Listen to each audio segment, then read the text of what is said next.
Over the years, I've noticed that most people tend to make some pretty big mistakes when trying to train strength and endurance at the same time. Hey, I'm Alex. I'm a professional strength and conditioning coach. I've been a professional coach for about 10 years, and I've worked with well over 160 athletes, all the way from recreational through to senior international level at this point. So, big mistakes. What we're going to do, I think most people make big mistakes when they're trying to train strength and endurance that limit their progress. So today we are going to go through what those 3 big mistakes are so that you can train smarter, make better progress in the long run in both your strength and your endurance training. I've also here got my notes because I have a knack of going off on tangents, so this is going to try and roughly keep me talking about the things I'm supposed to talk about, right? We're going to go through them one by one, so I'm going to take you through sort of the 3 main mistakes, and I'm also going to offer you my recommendations for how you might train more intelligently and sort of avoid these mistakes in the future, right? So the first big mistake is trying to do both of them in the same session beyond the beginner level, okay? So as a beginner, you can train strength and endurance in the same session for a good amount of months and still make progress. Heck, I've done that in the past and it's worked really, really nicely, right?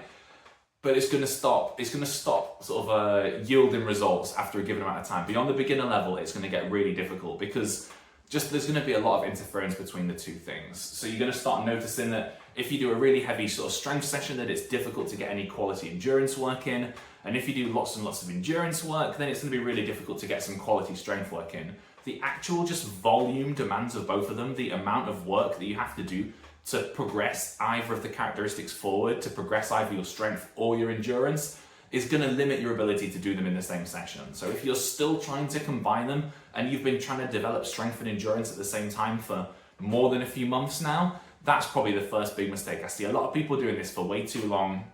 I see a lot of CrossFitters come to me that have only been doing Metcons trying to combine kind of strength and endurance, and it just doesn't work. There's going to come a point when you have to have very separate sessions. You're going to have separate strength sessions, and then later in the day or on a different day, you're going to have separate endurance sessions. So that's your big mistake, and that's the first recommendation, is separate your sessions out, and you're going to get way more bang for your buck. I promise you that. Number 2 is what I'm going to call poor balancing or ineffective volumes. So what a lot of people I've seen do is they don't properly track their volumes for their endurance or their volumes for their strength, and they end up doing ineffective volumes of each. Now let me give you an example of what that looks like. So say a really classic strength training prescription, right, is you do 5 sets of 5 reps at 1 to 3 RAR, or like 1 to 3 reps in reserve, roughly say 75 to 80% of 1 rep max, right? That'd be a classic 5x5 strength workout. But I've seen a lot of people, because they're not really focusing on the strength, or they're not tracking the volume appropriately, they end up doing maybe just 3 sets, or maybe 2 sets, or they do 5x5, but it ends up being at 60% of 1 rep max rather than 75. So they don't end up actually working with the right amount of volume or intensity to actually push results there. And on the other side of that, on the endurance side, I've seen a lot of folks do this too, right? Where, okay, so say you need a certain amount of weekly mileage. Say that you're trying to train for a half marathon or something, and instead of having 3 sessions per week that are all at a reasonable distance, say, maybe you do a 5 mile and a 8 mile and a 10 or a 12 mile or something like that, people might just do, I'm going to do 3 runs, but I've not really tracked it. Maybe one of them's 3 miles, one of them's a couple miles, or maybe one of them's 10 miles, but it's just at way too slow a pace. It's just not actually hitting the tempo that you want to hit.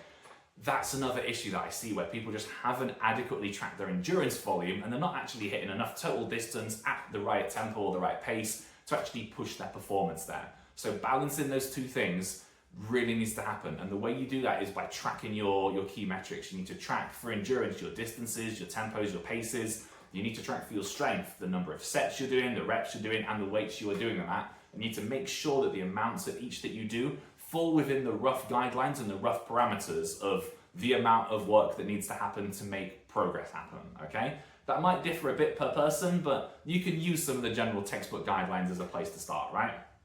So that's your second one.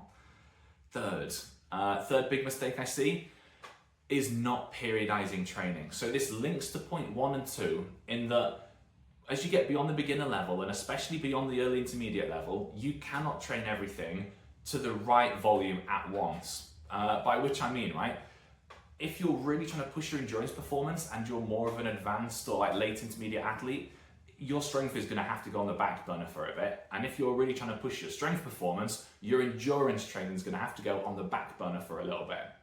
This is what we talk about when we say periodization, right?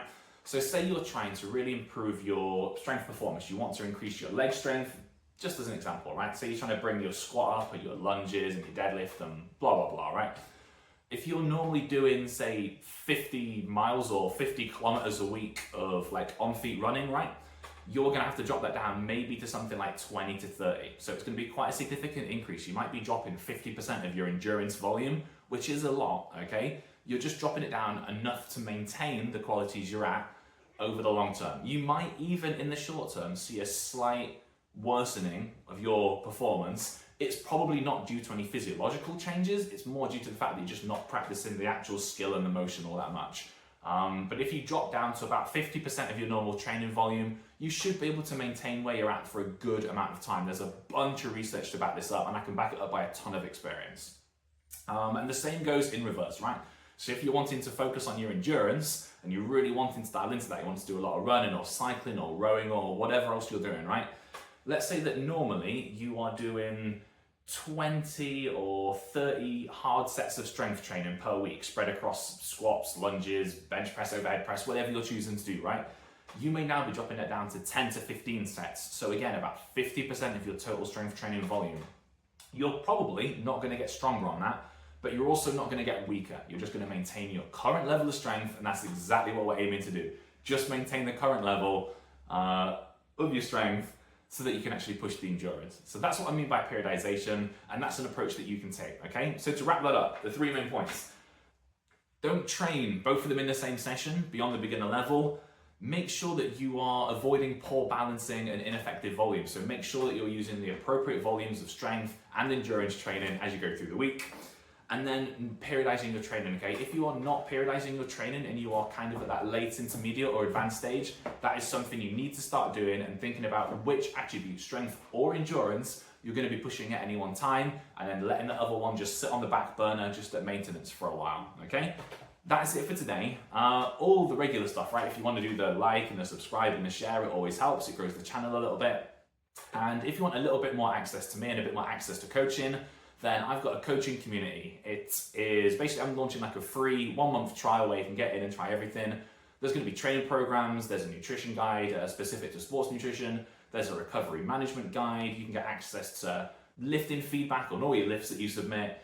You can, what else have I got in there? Live Q&As every week. You can also submit daily questions and I'll answer every single one of them. So I guess if you want a bunch of one-to-one access to my brain and to the way that I think about strength and conditioning, then that's a really good thing to do. So I'll drop a link down in the description if that's something that interests you. Other than that, if you've got any questions about this video, drop them down in the comments. I'll do my absolute best to answer them. If it takes me a couple of days to get back to you, guys, it's just because I'm busy. There's nothing personal, it's just because I'm a bit busy, but I promise I'll get back to you eventually, all right? Cool, that's it for today, and I'll catch you in the next one, all right? See you there.